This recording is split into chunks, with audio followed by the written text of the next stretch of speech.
हम लोग आज force and laws of motion पढ़ेंगे ना। तो इसमें सबसे पहले हम लोग को पढ़ना था फोर्स के बारे में, यही ना। फोर्स के बारे में क्या बताए थे, फोर्स के बारे में नहीं बताए थे। पुश और पुल एक्टिंग ऑन एन ऑब्जेक्ट ना। जब कोई भी ऑब्जेक्ट है, इसको या तो ढकेलेंगे या फिर खींचेंगे, ठीक है, तो उसको क्या कहेंगे, फोर्स, ठीक है। फोर्स क्या होता है, पुश और पुल एक्टिंग ऑन एन ऑब्जेक्ट ना।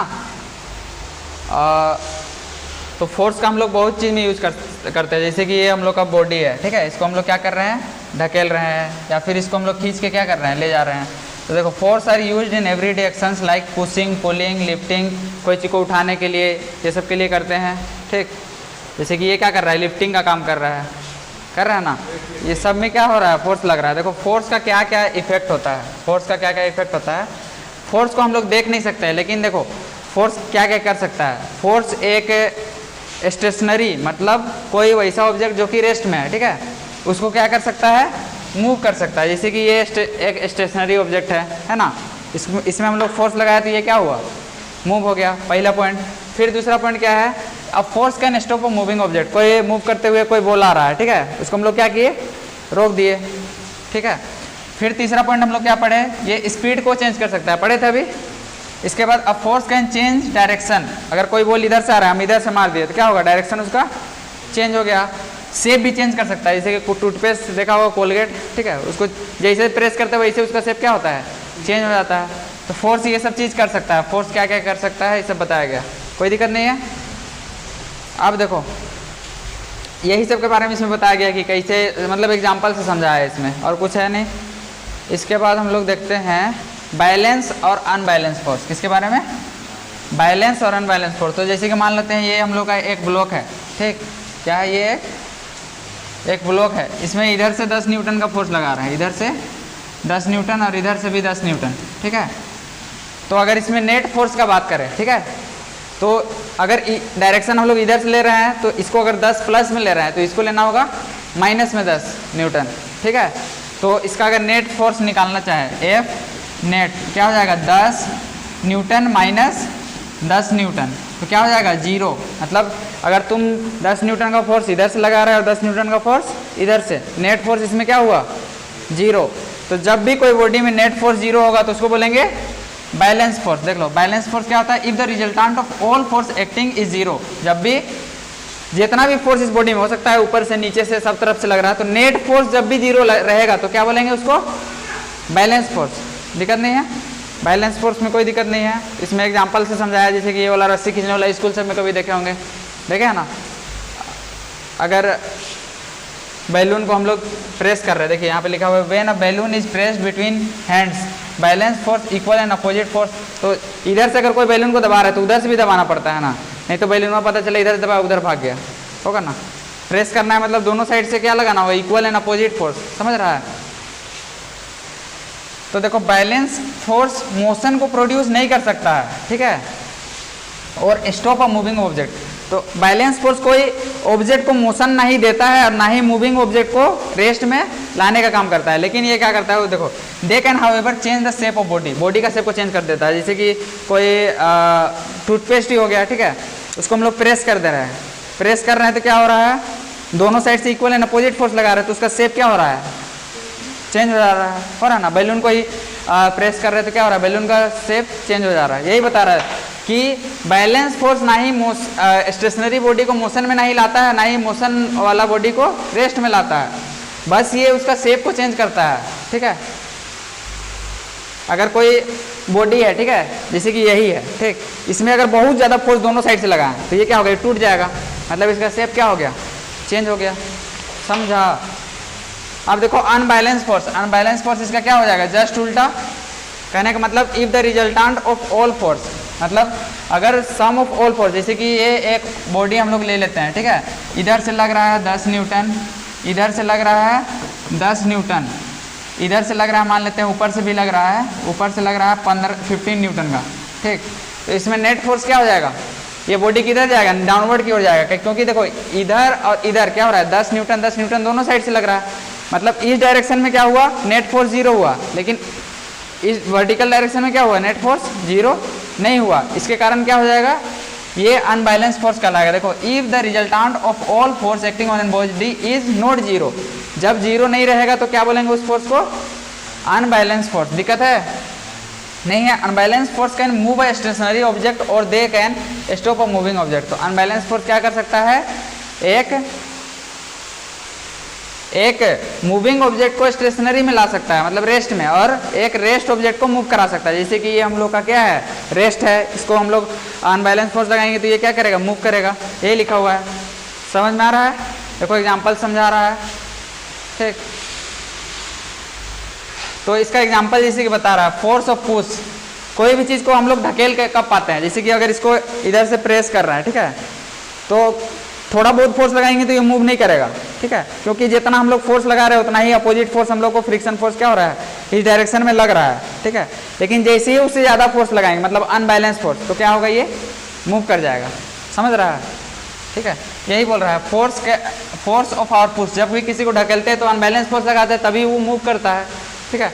फोर्स ऑफ फ्रिक्शन, फ्रिक्शन वाला जो फोर्स होता है, ठीक, तो वो भी अनबैलेंस फोर्स रहता है। क्योंकि देखो, जब हम लोग चलते हैं, ठीक है, जब हम लोग चलते हैं तो एक्चुअल हम लोग क्या करते हैं, धरती को अपने से पीछे की ओर ढकेलते हैं, ठीक है, और उतना ही फोर्स से धरती क्या करता है, हम लोग को ढकेलता है, ठीक है। तो उससे ज़्यादा फोर्स से हम लोग को ढकेलना पड़ता है, जिसके बिहाफ में हम लोग क्या करते हैं, मूव कर जाते हैं। समझ रहा है, ठीक। तो देख लो यहाँ पे बताया गया है, to move a stationary object we have to push और pull with a force greater than opposing force. जो फोर्स अपोज कर रहा है उससे ज़्यादा फोर्स लगाना होगा, तब हम लोग क्या करेंगे, कोई भी ऑब्जेक्ट को मूव करा पाएंगे। दिक्कत नहीं है। अब देखो, अब हम लोग आ जाते हैं न्यूटन्स का लॉ। क्या चीज का लॉ, न्यूटन्स का लॉ में। न्यूटन्स का फर्स्ट लॉ क्या कहता है, देखो न्यूटन्स का लॉ में आने से पहले हम लोग को समझना होगा इनर्शिया, ठीक है। इनर्शिया क्या होता है उसको देख लेते हैं। इनर्शिया के बारे में जो हम अभी बात बता रहे हैं उसको ध्यान दीजिएगा, ठीक है। इनर्शिया जो होता है वो मास का प्रॉपर्टी होता है। क्या, किसका प्रॉपर्टी होता है, मास का। कोई भी पूछेगा तो क्या बोलना है, inertia is the property of mass, ठीक है, by which it opposes the change in motion. क्या बोलना है, inertia is the property of mass by which it opposes the change in motion, ठीक है।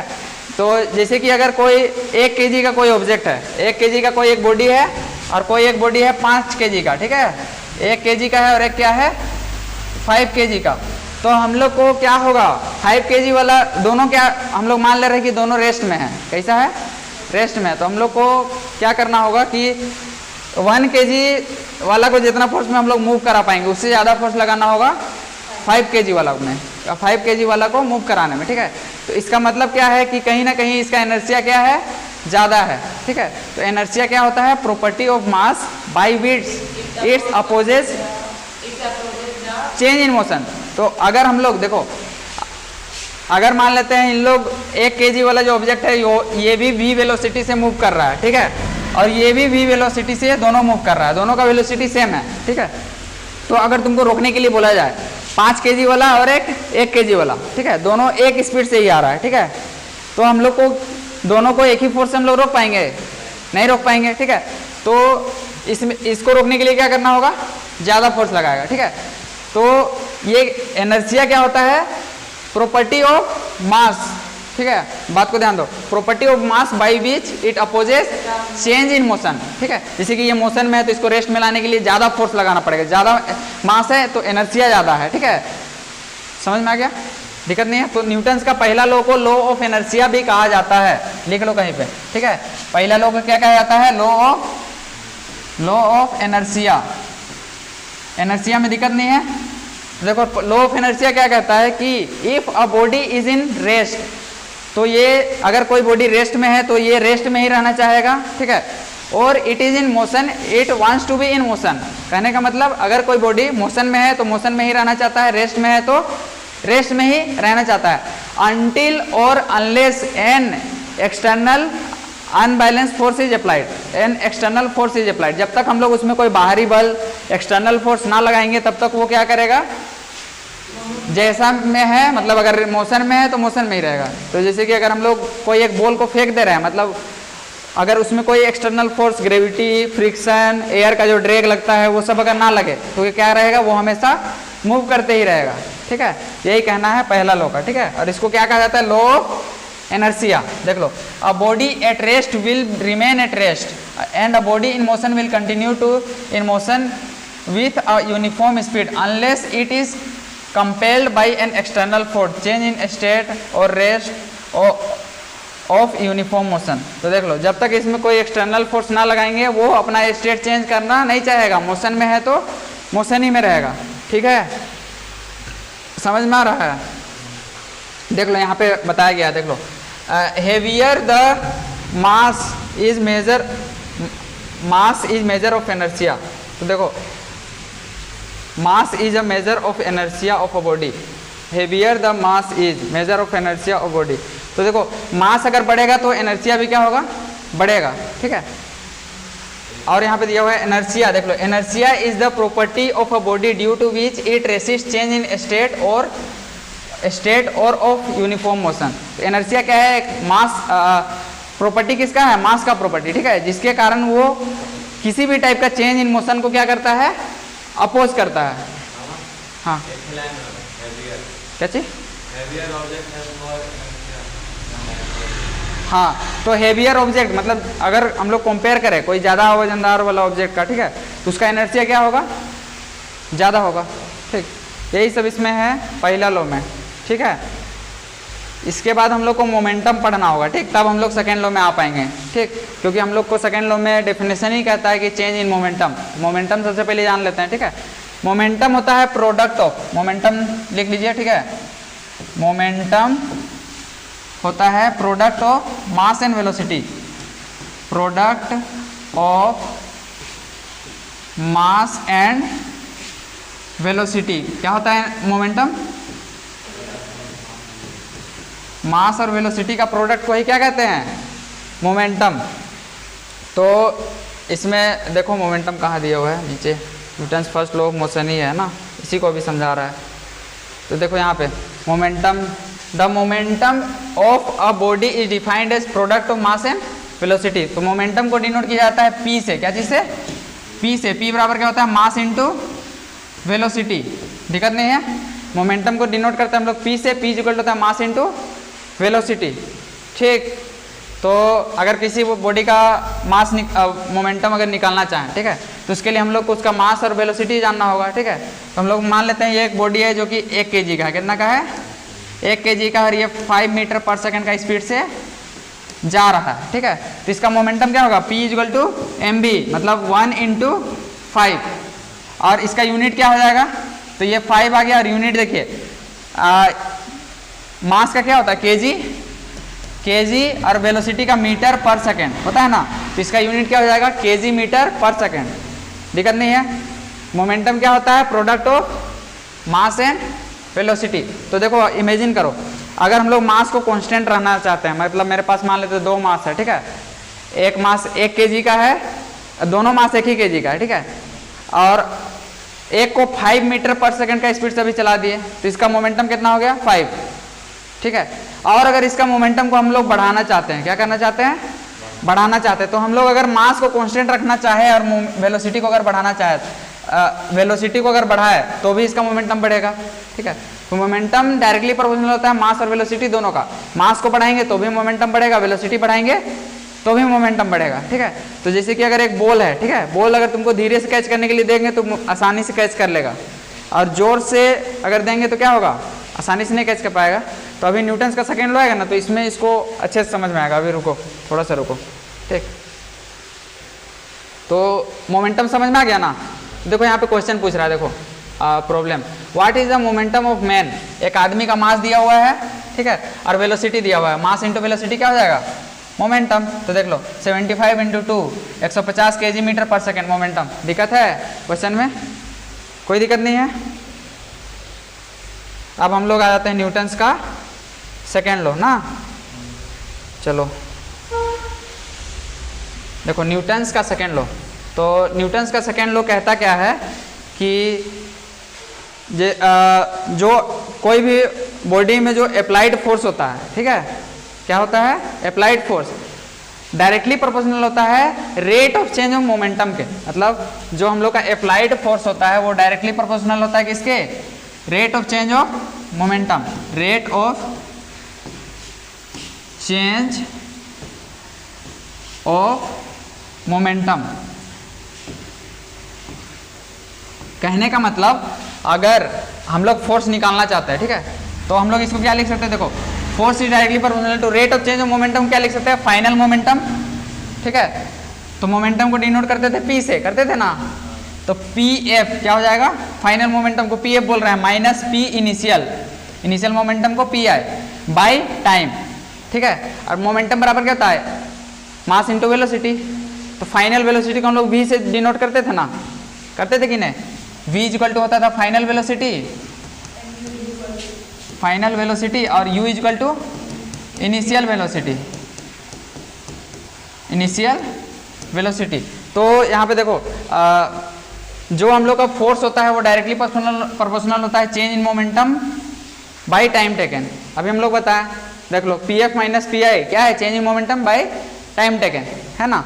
तो हम लोग चेंज इन मोमेंटम को क्या नहीं लिख सकते हैं, final momentum minus initial momentum by time लिख सकते हैं। तो यहाँ पे देखो फाइनल मोमेंटम अगर मान लेते हैं ये हम लोग का कोई एक बॉडी था, ठीक है, तो इसको इसका वेलोसिटी को हम लोग चेंज कर रहे हैं, ठीक है, वेलोसिटी को चेंज करेंगे तो मोमेंटम चेंज होगा, होगा ना। तो इसका मान लेते हैं मास था m, मास m है और इनिशियल वेलोसिटी है u, क्या है u, और ये कुछ t टाइम के बाद है, ठीक है, इसका मास तो m ही रहेगा। कोई एक बॉल अगर हम लोग खरीदे हैं वो 5 दिन हम लोग घर में रखे तो जितना उसका वेट होगा उतना ही ना रहेगा, मास चेंज नहीं ना करेगा। इसका वेलोसिटी हो गया v, क्या हो गया v, ठीक है। तो अगर हम लोग चेंज इन मोमेंटम निकाले, क्या निकाले, चेंज इन मोमेंटम, तो क्या हो जाएगा M V minus M U, मतलब फाइनल मोमेंटम को m इंटू वी लिख सकते हैं यहाँ पे, पी एफ इजिकल क्या हो जाएगा एम बी होगा और पी आई क्या हो जाएगा एम यू होगा ना। तो चेंज इन मोमेंटम क्या हो जाएगा M V minus M U divided by time taken. तो फोर्स किसके डायरेक्टली प्रोपोर्शनल होगा, M V minus M U by T का। यहाँ पे गौर करो m दोनों में है, m को कॉमन निकालेंगे तो क्या आएगा v माइनस यू और नीचे में है t। अब हम लोग एक इक्वेशन पढ़े हैं v equal to U plus A T, पढ़े हैं तो यहाँ पे इसको इधर सॉल्व करेगा तो v minus U by T equal to acceleration आएगा। तो यहाँ पे v minus U by T की जगह में a लिख सकते हैं, तो force is directly proportional to mass into acceleration आया। अब याद रखना है कि कभी भी हम लोग प्रोपोर्शनलिटी कांस्टेंट को हटाते हैं, प्रोपोर्शनलिटी साइन को हटाते हैं तो एक कांस्टेंट आता है, ठीक है। तो इसमें भी एक कांस्टेंट आएगा, तो इसको ए फिजिकल टू क्या लिखेंगे k इंटू एम इंटू ए। दिक्कत है नहीं है। अब k को नियरली इक्वल टू 1 ले लिया जाता है, ठीक है, तो k गायब हो गया। तो फोर्स बराबर क्या मिला हम लोग को, मास इंटू एक्सेलरेशन। तो सेकेंड लॉ क्या कहता है, सेकेंड लॉ फोर्स बराबर मास इंटू एक्सेलरेशन होता है, लेकिन कोई पूछेगा तो ये बोलना है कि the rate of change of momentum is directly proportional to applied force, या फिर उल्टा बोलेंगे the applied force on an body is directly proportional to rate of change of momentum, ठीक है। और ये इक्वेशन न्यूटन का सेकेंड लॉ से आता है, फोर्स बराबर मास इंटू एक्सेलरेशन। अब हम लोग आगे देखते हैं आगे क्या बताया गया है, ठीक है। तो एक्सेलरेशन बराबर क्या हो जाएगा, फोर्स बाय मास, इसी को इधर उधर कर दिया है, कोई दिक्कत नहीं है, ठीक। अब देखिए फोर्स का ऐसा यूनिट क्या होता है, ठीक। तो फोर्स बराबर क्या हुआ, मास इंटू एक्सेलरेशन। मास का यूनिट क्या हो जाएगा केजी और एक्सेलरेशन का मीटर पर सेकेंड स्क्वायर होता है। तो फोर्स का यूनिट क्या हो गया, केजी मीटर पर सेकेंड स्क्वायर होगा, ठीक है। और इसी को कहते हैं न्यूटन, क्या कहते हैं, याद रखना है, क्या कहते हैं न्यूटन। तो फोर्स का ऐसा यूनिट क्या होता है, न्यूटन। यहाँ पे दिया हुआ देख लो, ऐसा यूनिट ऑफ फोर्स न्यूटन होता है, ठीक है। इसको एन से दिखाते हैं, ठीक है। तो 1 न्यूटन अगर डिफाइन करने के लिए बोल दिया जाए, क्या बोला जाए 1 न्यूटन। तो 1 न्यूटन कब बोलेंगे, जब 1 केजी का, देखो फोर्स बराबर मास इंटू एक्सेलरेशन होता है, 1 केजी का कोई बॉडी, ठीक है, यहाँ पे देखो पढ़ के देखो, जिसका एक्सेलरेशन 1 हो, देख लो व्हेन एक्टिंग, देख लो when a newton is the force, 1 newton वैसा फोर्स होता है, ठीक है, समझ में आ रहा है ना, बलर नहीं ना। A Newton is that force which when acting on a body, जब 1 केजी का कोई बॉडी में एक्ट करे और एक्सेलरेशन कितना प्रोड्यूस हो 1 मीटर पर सेकेंड स्क्वायर, मतलब 1 केजी का मास और 1 केजी का एक्सेलरेशन तो क्या होगा, फोर्स बराबर मास इंटू एक्सेलरेशन। तो हम लोग का फोर्स कितना आएगा, 1 न्यूटन। तो कभी कभी पूछ देता है डिफाइन 1 न्यूटन, ऐसे लिखना होगा, कोई दिक्कत नहीं है। 1 न्यूटन बराबर 1 kg इंटू 1 मीटर पर सेकेंड स्क्वायर लिख सकते हैं। तो देखो न्यूटन सेकेंड लॉ किसके बीच में रिलेशन देता है, फोर्स मास और एक्सेलरेशन के बीच में रिलेशन हम लोग को बताता है, कोई दिक्कत नहीं है, नहीं है ना। अब देखो न्यूटन सेकेंड लॉ का अप्लीकेशन, ठीक है, कहाँ यूज करते हैं, ठीक। जैसे कि पहला दिया है क्रिकेट बॉल को कैच करने में, कैसे, क्रिकेट बॉल को कैच करने में। तो देखो अगर हम लोग, ठीक है, कोई जैसे कि कोई बॉल ही, तुम बॉलर लोग को देखा होगा ना, ऐसे करके एकदम दूर ज़्यादा टाइम तक पकड़ता है ना, दूर से, समझ रहा है, हाँ? खींच के पकड़ता है, ठीक है। अगर एक ही बार लोड देगा ना तो उसमें क्या होगा, फोर्स ज़्यादा लग जाएगा, ठीक है। तो देखो इसमें हम लोग क्या पढ़े हैं कि जो मोमेंटम फोर्स होगा, ठीक है, देखो यहाँ पे फोर्स जो होगा चेंज इन मोमेंटम के डायरेक्टली प्रोपोर्शनल है, ठीक है। मतलब अगर कम टाइम में अगर मोमेंटम को हम लोग जीरो तुरंत कर दिए, ठीक है, वेलोसिटी को चेंज कर दिए, मतलब मोमेंटम चेंज हुआ, ठीक है, तो फोर्स क्या होगा, ज़्यादा लगेगा। लेकिन अगर टाइम को बढ़ा दिए तो उसका इन्वर्सली प्रोपोर्शनल होगा, कि देखो टाइम नीचे में है ना, इन्वर्सली प्रोपोर्शनल मतलब क्या होता है, ये अगर टाइम अगर बढ़ेगा तो फोर्स क्या होगा, घटेगा। मतलब ज़्यादा टाइम तक अगर पकड़ते हैं तो क्या होता है, फोर्स हम लोग में कम लगता है। समझ में आ रहा है कि बलर आएगा तो बोलिएगा, छोड़ देंगे, ठीक है, इतना ही पढ़ाएंगे, ठीक। हाँ, तो ये क्रिकेट बॉल वाला एग्जाम्पल समझ में आया, और क्या हुआ एग्जाम्पल। अब इसी टाइप से देखो, in case of high jumper लोग क्या करता है, देखो ड्यूरिंग एथलीट मतलब क्या होता है, जो लोग दौड़ता है, धावक लोग ना। तो देखो during athlete meet a high jumping athlete provide either a cushion और heap of sand on the ground. देख लो जहाँ पे दौड़ता है, मतलब जहाँ पे छलांग उलांग कहीं पे मार रहा है, ठीक है, तो वहाँ पे क्या रख देता है, बालू का एकदम ढेर। हीप मतलब क्या होता है, ढेर। जिससे क्या होता है, उन लोग का जो फोर्स है वो मतलब कम हो जाता है। देखो इसको ये तुरंत में नहीं रुकता है, समझ रहा है, इसको इसका टाइम बढ़ जाता है, समझ रहा है, रुकने का जो टाइम है वो बढ़ जाता है, चेंज इन मोमेंटम का टाइम बढ़ जाता है। तो इससे क्या होता है, उन लोग को फोर्स कम लगता है, ठीक है, तो इससे बॉडी में झटका कम लगेगा, तो इन लोग को इंजरी नहीं होगा। यही सब इसमें दिया हुआ है, केस स्टडी करना होगा, ठीक है। Use of seat belt in car, seat belt देखो सारे कार में सीट बेल्ट लगल रहता है, देखा है ना। तो इसमें देखो, इसमें क्या किया गया है, in a car accident fast running car stop suddenly due to the car large momentum. अब देखो कोई कार अगर मान लेते हैं 50 का स्पीड में है, ठीक, 50 मान लेते हैं 54 का है, कितना कम है, 54 किलोमीटर पर आवर, ठीक है। इसको मीटर पर सेकंड में करेंगे तो क्या होगा, 54 इंटू 5/18 होगा। तो 35 जगह ना मान लेते हैं 15 मीटर पर सेकंड का स्पीड में है, कितना कम है, 15 मीटर पर सेकंड। अब इसको अगर एक्सीडेंट कहीं पे होता है बाबू, ठीक है, तो क्या होगा, अचानक सडनली उसका वेलोसिटी क्या होगा, जीरो होगा ना। तो अगर इस केस में मोमेंटम निकाले, ठीक है, मोमेंटम बराबर क्या होगा, इनिशियल मोमेंटम। तो मान लेते हैं गाड़ी लगभग 1000 kg का होता है, कोई भी कार होता है ना, 1000 into 15, 1000 into mass into velocity होगा ना। फाइनल मोमेंटम तो जीरो है, इनिशियल मोमेंटम निकाल रहे, ठीक है, 1000 इंटू 15, फाइनल मोमेंटम जीरो हो गया तो उसको लिख के कोई फायदा नहीं है, नहीं ना। बाई टाइम मान लेते हैं एकदम बहुत कम है, 1 सेकेंड में, 1 सेकेंड में अगर ऐसा हो गया तो देखो इसमें momentum, rate of change of momentum किसके बराबर होता था, फोर्स के बराबर ना। तो फोर्स इज इक्वल टू क्या हो जाएगा, force is equal to 15 into 1000, 15,000 newton, मतलब बहुत हैवी फोर्स लगेगा, समझ रहा है। और यही अगर टाइम को अगर बढ़ा देते हैं, यहाँ पे अगर मान लेते हैं 5 सेकंड लिख देते हैं, 5 सेकंड लिख देते हैं, तो यहाँ पे देखो 3, मतलब 5 सेकंड में देख लो 3,000 लग रहा है, घट रहा है ना, फोर्स घट रहा है, कैसे वेरी कर रहा है, समझ पा रहा है, टाइम का ही खेला है, ठीक है। टाइम अगर ज़्यादा लगेगा, ज़्यादा टाइम में अगर हम लोग गिरेंगे, ज़्यादा टाइम लगेगा हम लोग का वेलोसिटी कम होने में, तो मोमेंटम कम लगेगा, मोमेंटम कम लगेगा, चेंज मोमेंटम कम होगा तो क्या होगा, फोर्स कम लगेगा, तो इससे हम लोग को इंजरी कम होगा, ठीक है। यही कॉन्सेप्ट पे ये सब एप्लीकेशन है। देखो क्वेश्चन सब पूछा है, देखो what force would be needed to produce an acceleration दिया हुआ है, ठीक है, और मास दिया हुआ है, फोर्स निकालना है, तो फोर्स बराबर क्या पड़ेगा, मास इंटू एक्सेलरेशन, निकाल लेगा ना। समझ रहा है, इसको ट्राई करना, जहाँ दिक्कत होगा बोलना, ठीक।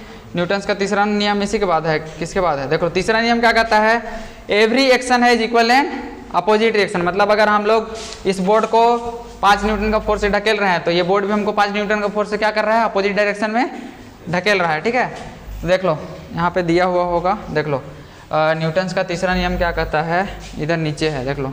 When ever one body exert a force on another body the second body exert equal and opposite force. जब भी एक बॉडी, जैसे कि देखो ये गाय को खींच रहा है कुछ फोर्स से, तो गाय भी उतना फोर्स से इसको खींच रहा है। ठीक है, समझ में आ रहा है? ठीक है, एवरी एक्शन है इक्वल एंड अपोजिट रिएक्शन, देखो दे दिया है यही वाला लाइन। ठीक है, इसको याद रखना, हो गया ना। Action reaction act two body में कैसे काम करता है, जैसे कि देखो न्यूटन का तीसरा लॉ को समझना है, तो इसको अगर यहाँ पे हम होल्ड करके रखे हैं, ठीक है, तो इसमें क्या है, एक्सेलरेशन ड्यू टू ग्रेविटी लग रहा है, एक्सेलरेशन लग रहा है, और इसका कुछ मास है, फोर्स भी लग रहा है, फोर्स बराबर मास इंटू एक्सेलरेशन, पढ़े हैं ना। तो फोर्स बराबर क्या होता है, मास इंटू एक्सेलरेशन, मतलब इसमें कुछ फोर्स लग रहा है, तो इसको हम लोग इतना में पकड़ के कैसे रखे हैं, इतना ही अपोजिट फोर्स हम लोग अपना हाथ से इसको ऊपर में ढकेल के रखे हैं, तब ना पकड़ के रखे हैं, समझ रहा है। अगर फोर्स नहीं लगाएंगे तो नहीं रखने सकेंगे। ठीक है, तो इसका एप्लीकेशन बता रहा है, देखो action and reaction act on two different bodies. तो जैसे कि ये हम लोग का क्या है, एक कोई बॉडी है, ठीक है, तो अगर इतना कुछ यहाँ पे फोर्स लग रहा होगा, ठीक है, तो उतना ही फोर्स से ये जो इसका ग्राउंड है, ये इसको अपोजिट फोर्स से क्या कर रहा है, रखा है, समझ रहा है। ठीक, यही इसमें बता रहा है। ठीक, अब हम लोग चलते कैसे हैं, ठीक है, एक्शन रिएक्शन पे ही जाता है। देखो हम लोग जैसे कि चलते हैं, तो एक्चुअल हम लोग क्या करते हैं, धरती को अपने से पीछे ढकेलते हैं। ठीक है, तो जितना फोर्स हम लोग देखो हम लोग का कुछ मास है, ठीक है, हाँ, और एक्सेलरेशन ड्यू टू ग्रेविटी लग रहा है, तो क्या होगा, फोर्स डाउनवर्ड फोर्स हम लोग में लगेगा। ठीक है, तो वही समझना है कि जितना डाउनवर्ड फोर्स हम लोग में लग रहा है उतना ही ग्राउंड क्या कर रहा है, अपवर्ड फोर्स लगा रहा है। ठीक है, तब हम लोग बैलेंस है। तो जब हम लोग को चलना होता है तो क्या करते हैं, एक्चुअल में हम लोग धरती को पुश करते हैं। ठीक है, और उसके बिहाफ में धरती हम लोग को क्या करता है, पुश करता है, और हम लोग क्या करते हैं, आगे मूव करते हैं, समझ रहे हैं। ऐसे ही याद रखना। ठीक, स्विमिंग वगैरह भी है। ठीक है, न्यूटन्स का थर्ड लॉ, बहुत सारा एग्जाम्पल है।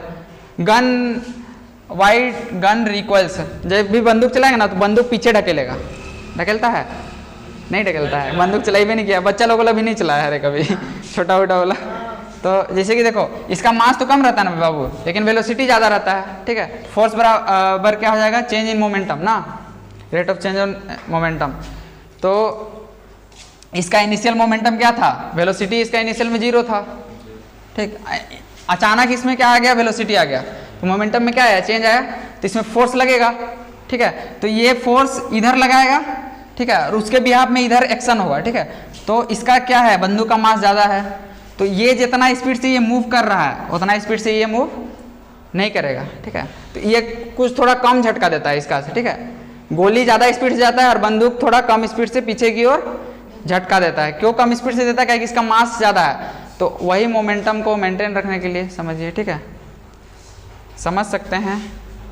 ठीक, इसके बाद देखिए flying of jet planes on और रॉकेट वगैरह, जैसे कि बैलून वैलून ऐसा उड़ाया है कभी, बैलून को फुला के छोड़ देगा तो उड़ने लगता है, नहीं उड़ा है। पहले अथी वाला लंबा वाला आता था, अच्छा, पे करके जाता था, याद है हम लोग बहुत उड़ाते थे। तो इसमें क्या होता है, हवा बाहर की ओर निकलता है। ठीक है,